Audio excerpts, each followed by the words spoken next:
once you remove these 5 bolts, 1, 2, 3, 4, 5, this entire floating axle assembly slides out. What's happening? Buckshop back at it again on this 2015 Ford Transit 350 XL3 with a 3.7 rear wheel drive.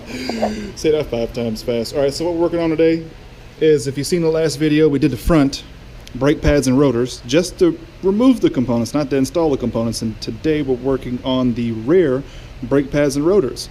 Now, as you see, we've done the passenger side rear already, and we're about to work on the driver's side rear so we can show you how this I can't even talk. As you can see, we're waiting for Ford to come through to get parts, so we're disassembling everything in the process. This one is a fickle. So now the customer's complaint was the rear brakes grind when coming to a stop. Now, as always, be ratchet at your own risk. These are the tools I found were necessary to get myself in trouble for this service. You've got your 21mm socket with your impact to remove the wheel, 5 lug nuts, your dead blow. I'm using my torque wrench with a 15mm socket, pliers, 15mm wrench, 13mm wrench, and 2 different pry bar screwdrivers, flatheads, whatever you want to call them. Remember, be ratchet at your own risk. Wear gloves, footwear, headwear, eye protection, nose protection, whatever you do to protect yourself so you don't hurt yourself servicing a vehicle. Now check this out. You can see the rotors are grooved.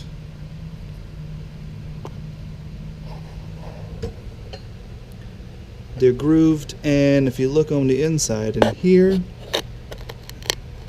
no brake pad, and the backing plate of the brake pad is actually touching the face of the rotor, causing a groove and a lip right there on close to the inside. So now the components of this that must be removed in order to access the rotor. Handy dandy pointing tool here. So now you have, this is a floating axle system. The axle has to be removed in order to access the rotor. Right? Right. So you have your caliper bracket, you have your axle, you have your hub, you have your rotor, and this is the dust plate here. So what needs to transpire is you have to remove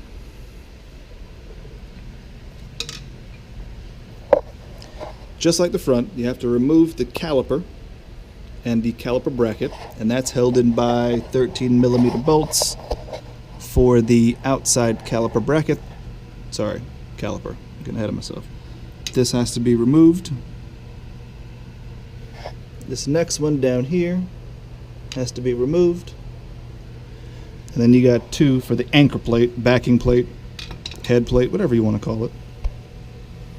Technical terms aren't applicable because we're just removing and replacing. And inspecting to see what the cause of the wear was on these rear brake pads and rotors. So now, once you remove the caliper,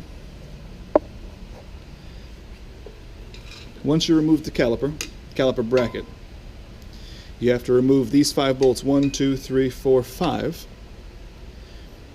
You have to align where this is coming off of.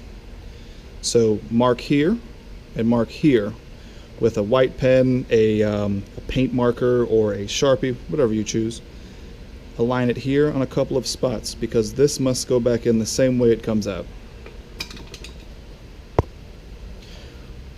Be sure to have a catch pan where this drop light is, because what's going to happen once you remove this axle, fluid, it's not going to rush out, it might seep out because the entire differential tube that houses the floating axle is lubricating the floating axle. And you want to remove it gently and carefully, because if you don't, you could damage the O-rings, the seals. This being a 2015 with 49,000 miles, I anticipate not replacing it, just inspecting it to make sure there's no pinches or burrs, to make sure we can keep it moving for the installation of the new rotors. So now, let's get to it.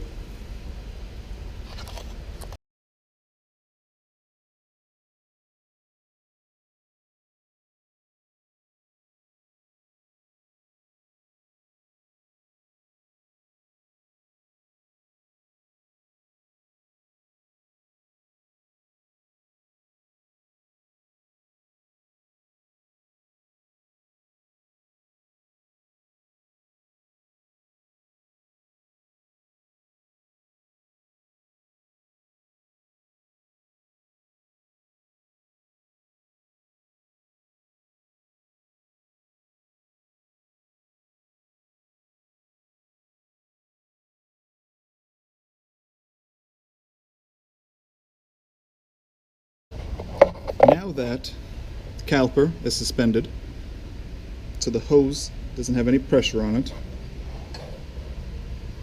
hardware has been removed, caliper bracket with the hardware and the pads.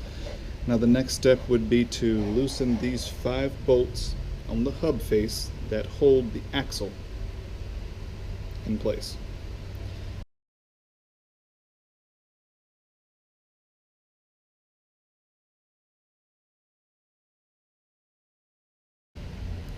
Now before I finish taking that out, I need to mark these areas to make sure I put this back in alignment to where it needs to go.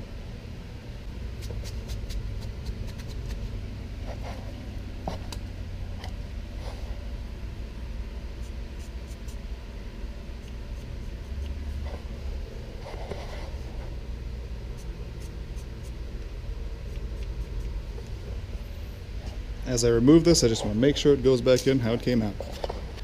So now once you remove these 5 bolts, remove them completely. Let me show you on the other side. This entire floating axle assembly slides out. Be sure to support it here to be careful not to damage any seals behind this. Once you do that, the actual rotor itself